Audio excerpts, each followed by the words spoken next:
nature can be resilient. The Newport Wetlands now welcomes back over 160 different bird species each year, including red-listed stars like lapwing, ringed plover and the black-tailed godwit.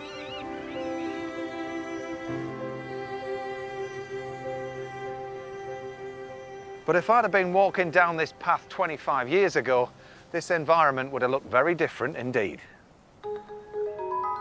The nearby River Usk has been an important trade route for centuries, with the Industrial Revolution fostering thriving coal and steel industries in the area. And things intensified in the 20th century with the opening of the nearby Uskmouth coal-fired power stations, which deposited mountains of pulverised fuel ash here. In just 25 years, all of that has changed into this.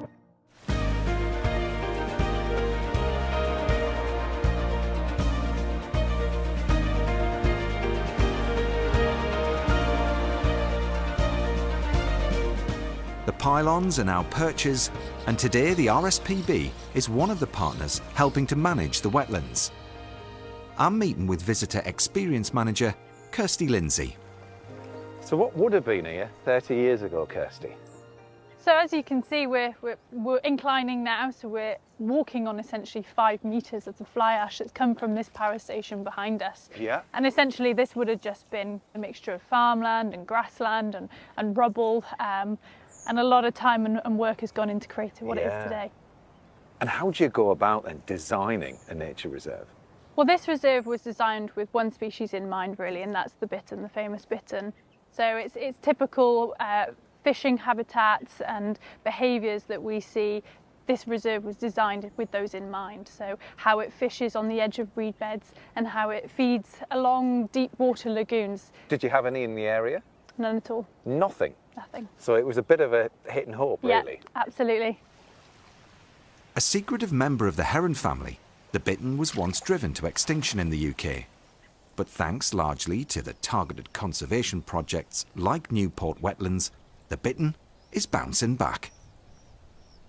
So how many different habitats and what kind of habitats do you have across the 1,000 acres? The whole of the National Nature Reserve is about 3 different habitats. You've got deep water lagoons here, reed beds, then it transforms into farmland, and then you've got Gold Cliff lagoons, which is more shallow water for the waders to feed in.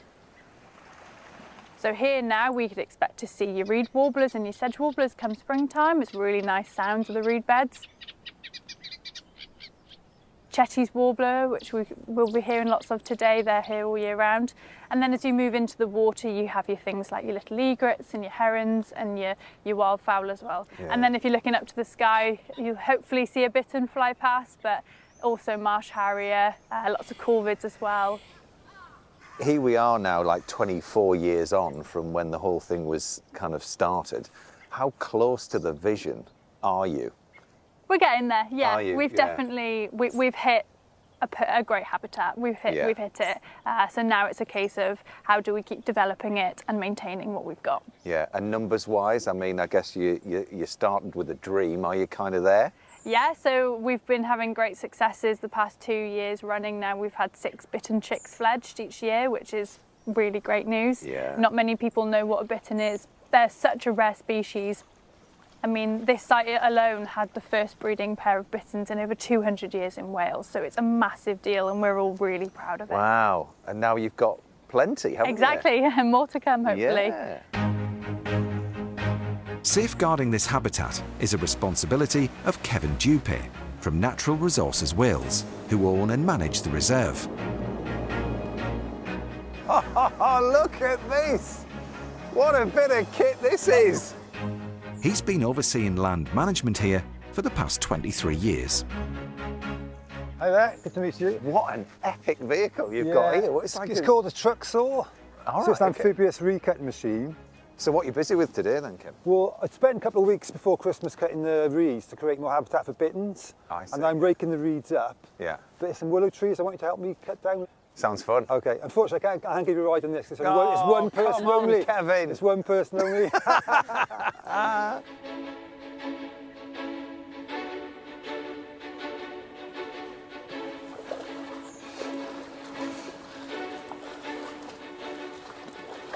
very interesting underfoot this, Kevin, isn't it? Because some areas are really silty and it gets very deep in parts. It's best not to think about the fact we've got 5 metres of fly ash underneath us, Yeah. which sometimes it can have the consistency of quicksand. So that's why we've got to wear these buoyancy aids. We've got a throw line as well. Right, yeah. So looking at the willow that we've got around us here, to your expert eye, which needs a bit of management? Well, they all need to come down, unfortunately. I think we'll just pick these through here. Yeah, yeah. So we're felling the whole tree? Yeah, it's basically copper thin, so we just cut them down as low as we can.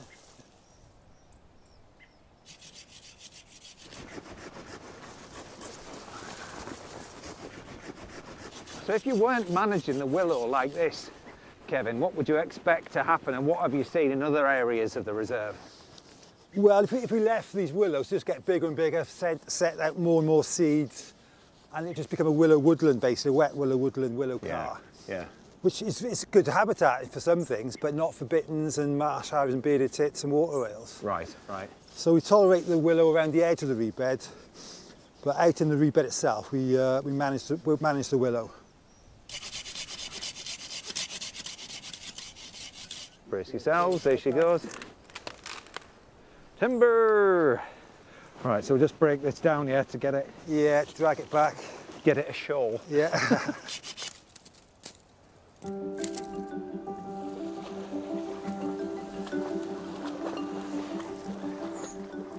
Where do you want this put in, Kevin? Just on your left, where there's some willow already stacked, please.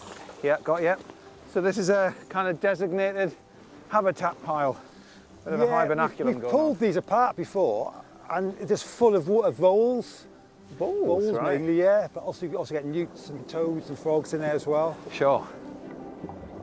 Do you know, Kevin, it must be an absolute joy to watch this place through the seasons and see how it changes and what comes and what goes. Because you've been connected with it, haven't you, since the beginning? Yeah, I mean, yeah, I'm going to stay until I retire now, I think, just to see it through to the end. Yeah, I bet. See what else comes. Yeah. The first time I saw the bitterns fledge, and I couldn't believe it at first. We've been waiting like 20 years for it to happen, really. Wow. So many little celebrations then, through the 20 years. Yeah. Yeah, it's incredible. It really is, mate, honestly. Really, hats off to you.